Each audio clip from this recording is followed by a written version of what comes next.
વાલો હાચવે હવનું ટાણું રીત રાઘવની જાણું વાલો હાચવે હવનું ટાણું રીત રાઘવની જાણું આ નાથને ક્યાં જોઈએ છે નાણું। માત્ર 6 વર્ષની દીકરી હાર નથી માનતી।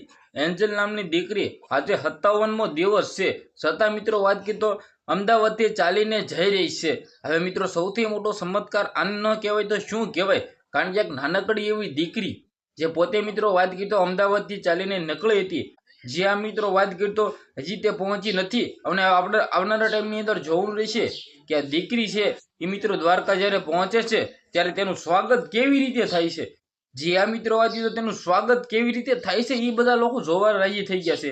ખાસ કરીને તમને લોકોને ખબર ના હોય તો કહી દો ભાઈઓ, આ દીકરી છે મિત્રો વાત કરીએ તો એન્જલ નામની દીકરી છે, અમદાવાદથી ચાલીને નકળી છે, માત્ર 6 વર્ષની દીકરી છે। આ દીકરી આખું ગુજરાત હલાવી નાખ્યું એવું કહે તો પણ ખોટું નથી।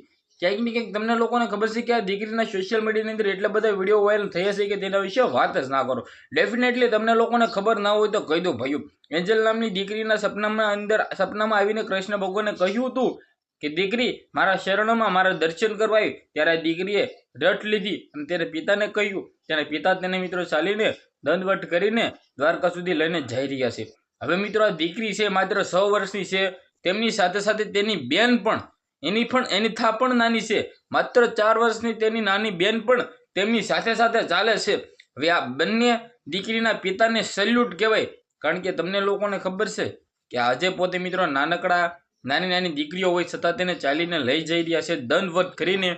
વચ્ચે મિત્રો વાત કરીએ તો એન્જલ થોડી ઘણી બીમાર પણ પડી હતી એવી પણ જાણકારીઓ હતી, છતાં તેને હાર નથી માની અને કૃષ્ણ ભગવાને એનાથી પણ વધારે શક્તિ આપી અને એની થા પણ વધારે ચાલીને જઈ રહી છે। ત્યારે ધન્ય કહેવાય દીકરીને।